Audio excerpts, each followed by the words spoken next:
Le premier canal pour acquérir du trafic, mon préféré, c'est le référencement naturel, ce qu'on appelle le SEO, Search Engine Optimization. Référencement naturel en français. Alors en réalité, c'est pas naturel, c'est optimisé, puisqu'en anglais on dit technique pour optimiser un site web. En français, on parle de naturel, ça a strictement rien de naturel. C'est vraiment de l'optimisation, c'est-à-dire qu'on va mettre toutes les chances de notre côté pour que lorsqu'on tape un mot-clé sur Google, ici j'ai tapé t-shirt phrase culte, c'est un exemple, j'aurais pu en taper plein d'autres, je suis parti sur les phrases cultes, que notre site web arrive à remonter dans les premiers. Pourquoi? Parce que si on arrive ici, alors on a de la publicité, je vous en parlerai tout à l'heure, on arrive ici, on génère du trafic entre guillemets gratuitement. Alors c'est pas tout à fait vrai de dire gratuitement parce qu'il y a énormément de travail à produire pour pouvoir se positionner ici. On regarde généralement le top 3, mais un internaute va pouvoir aller se balader sur d'autres pages. Ici on a 6, 7, 8, on a une première page, chaque page de Google fait une dizaine de résultats, donc moi j'ai activé une recherche sur le top 100, mais quand un internaute va taper cette requête, il va trouver plusieurs sites et là ça vous coûte rien quand l'internaute va cliquer ici. Ça ne vous coûte pas au clic, mais encore une fois ça vous coûte énormément d'énergie, de stratégie et d'autres solutions pour être positionné ici. Également, quand un internaute va taper sur Google une recherche, une requête, un mot-clé, donc là t-shirt phrase culte, il a réellement une attention d'achat, c'est-à-dire qu'il n'est pas sur Facebook en train de glander ou en train de regarder des vidéos marrantes ou parce qu'il s'ennuie dans le métro et vous allez essayer de le convertir à acheter un t-shirt phrase culte en lui disant bah t'en as absolument besoin. Là on est dans le cas où un internaute il recherche vraiment très précisément ce produit. Donc on a quelqu'un qui est dans un spirit, qui est vraiment dans une logique d'achat. Donc la conversion derrière elle a rien à voir. Voilà. Donc ça, et puis en plus c'est pas, ça peut parfois être compliqué, mais c'est pas impossible de se positionner sur ce type de mots-clés et de faire apparaître son site web. Voilà. Donc ça c'est le mode d'acquisition de trafic que je préfère parce que il est durable. Logiquement, une fois, si vous faites les choses bien, une fois que vous êtes positionné, vous allez durer dans le temps. Il est vraiment pas en variable, c'est-à-dire que c'est pas un coût variable où à chaque clic vous allez devoir payer, à chaque internaute qui visite votre site vous allez payer. C'est vraiment un coût qui est assez fixe. Si vous faites bien le job, encore une fois, vous êtes positionné sur des mots-clés qui sont recherchés par des internautes, qui amènent du trafic. Et vous allez ainsi avoir des visiteurs, des internautes qui viennent sur votre site très régulièrement et qui font du trafic. Voilà, ça c'est le mode d'acquisition que je préfère parce qu'encore une fois, il est non payant. Le deuxième, c'est la partie Facebook. Facebook de manière, j'ai envie de dire, gratuite entre guillemets, on verra la payante tout à l'heure. C'est tout simplement de fédérer une communauté, d'avoir cet aspect vraiment grégaire. Moi ici, je suis sur une communauté de pêcheurs, de carpistes, donc de gens qui ont un point commun, c'est d'aimer pêcher la carpe. Et l'idée, c'est qu'on va leur proposer des t-shirts qui sont en relation avec leur passion.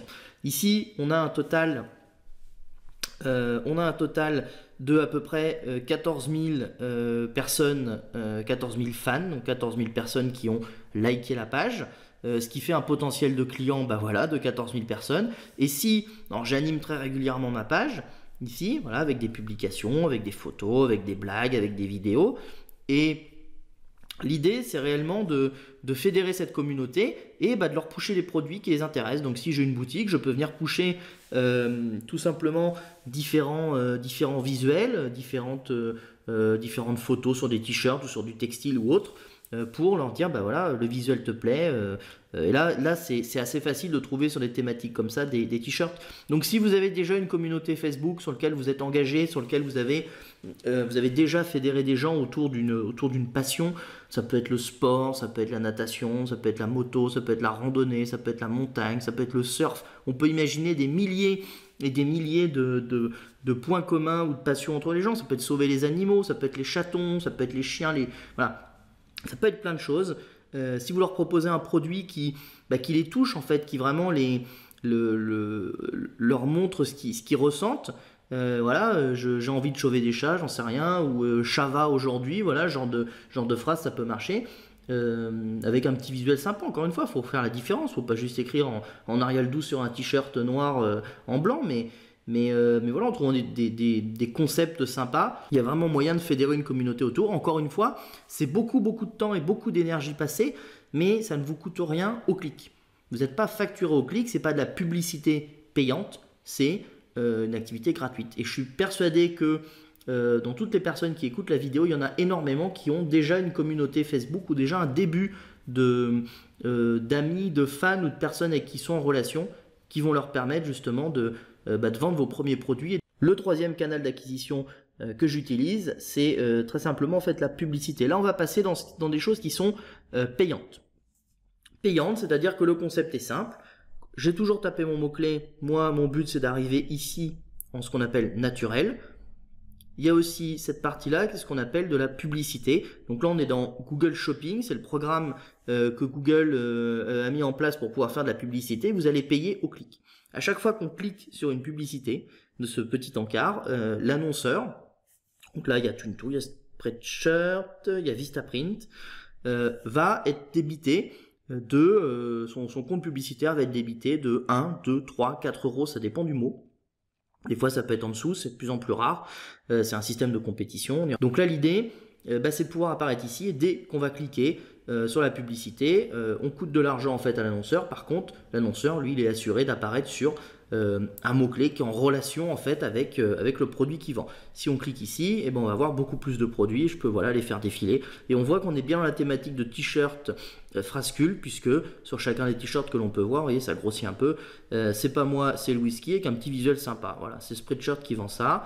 On connaît le prix. Et si on clique, on va se retrouver. Alors, je vais pas le faire pour pas coûter d'argent à Spreadshirt, mais si on clique ici, on va tout simplement pouvoir acheter le produit.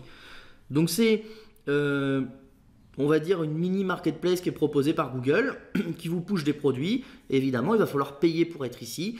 Donc ça marche assez simplement. En fait, vous rentrez votre CB sur Google et puis tous les X jours, il va calculer combien de visiteurs vous avez généré, combien vous lui devez, il va vous débiter votre compte. Voilà. Donc ça peut aller très vite en termes de dépenses. Par contre, ça va générer assez rapidement de la visite et normalement de l'achat derrière. Il y a plein de manières d'utiliser Google Shopping pour générer des ventes ou pour tester un produit. C'est pas le but de cette vidéo, mais c'est un moyen d'acquérir du trafic, là qui est payant, on n'est plus dans le gratuit, mais qui marche très très bien. Alors pour la quatrième source de trafic, moi je vous conseille Facebook en termes de publicité. Donc là on a vu la partie gratuite de Facebook, là je vous parle de la partie payante, c'est-à-dire que vous allez créer une campagne publicitaire sur le Business Manager de Facebook pour toucher une audience beaucoup plus large que vous allez choisir. Ici, j'ai pris l'exemple de édition t-shirt limitée. Alors, on voit que c'est sponsorisé puisque c'est écrit juste en dessous, sponsored. On peut acheter ici, aller sur le site de la personne, personnaliser votre année de naissance, livraison gratuite. Voilà, on fait le petit texte publicitaire. Et en fait, ici, la personne a fait la promotion d'un t-shirt d'enfant et de père avec tel père, tel fils et un petit visuel sympa et on peut personnaliser sur l'année de naissance. On a un nombre de commentaires, on a un nombre de partages, voilà, qui donne une info.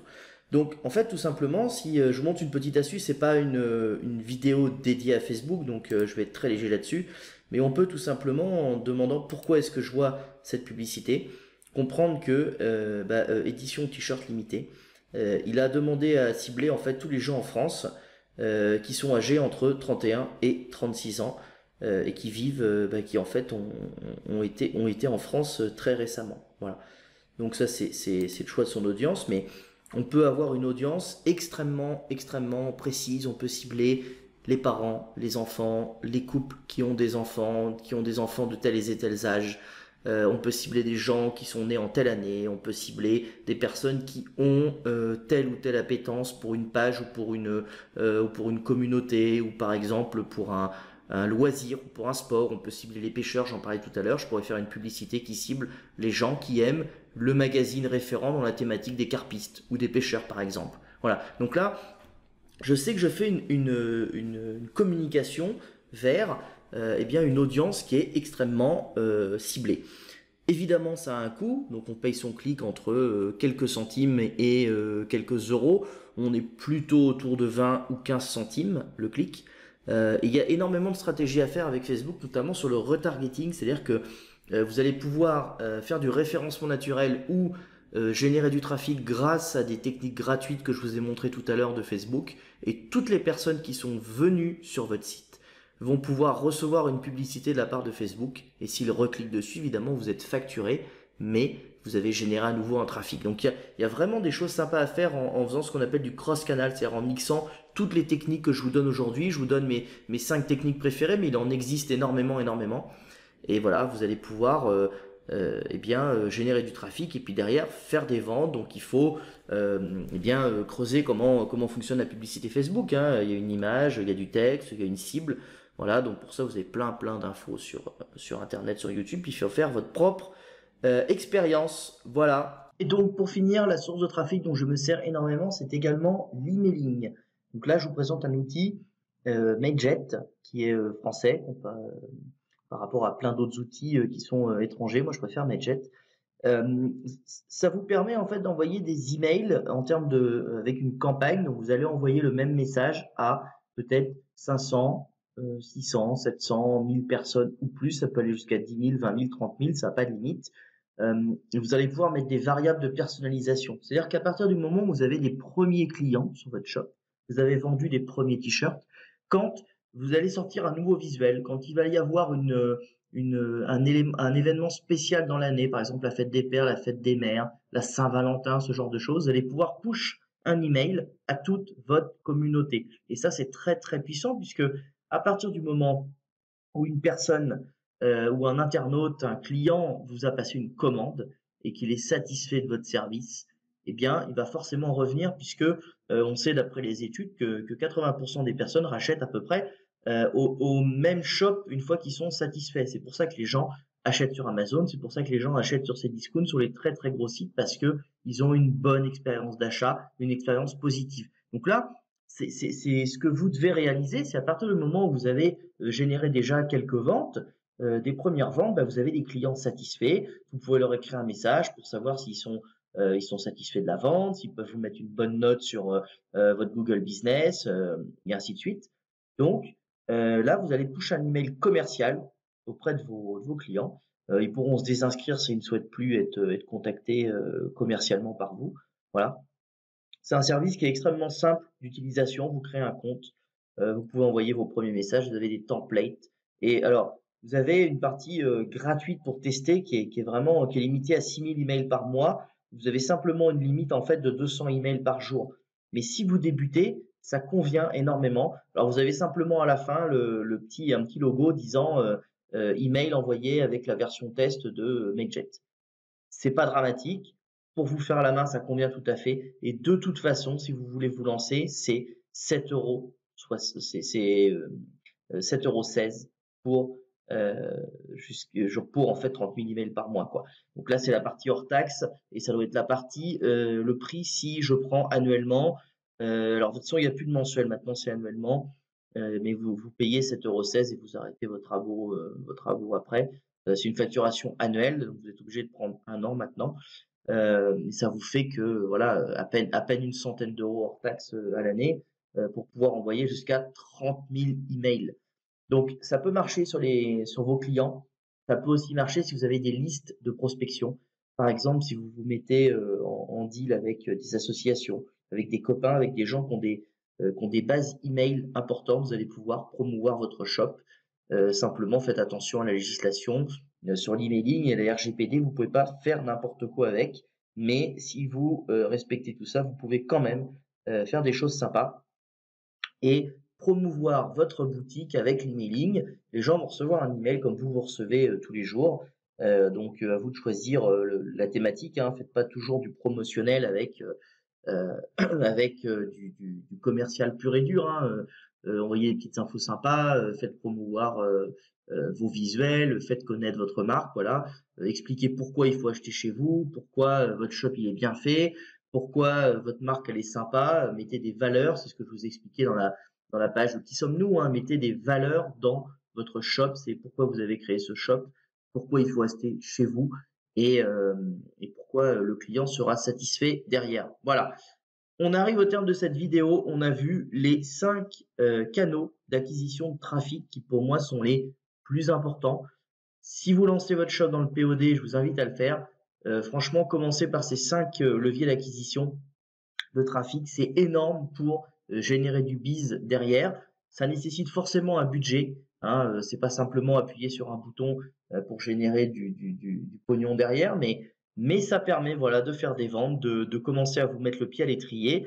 Même si vous n'êtes pas rentable au début, hein, et je suis désolé de vous le dire, mais au début, vous ne serez pas rentable. Vous allez apprendre, vous allez voir comment ça fonctionne, vous allez voir ce qu'il est possible de faire et après, vous allez optimiser, tous les coûts et toutes vos dépenses pour commencer vraiment à gagner de l'argent. Voilà. Si vous avez des questions, vous voulez poser en commentaire de cette vidéo, n'hésitez pas à mettre le petit pouce en l'air pour montrer que vous avez kiffé la vidéo, ça nous fera plaisir.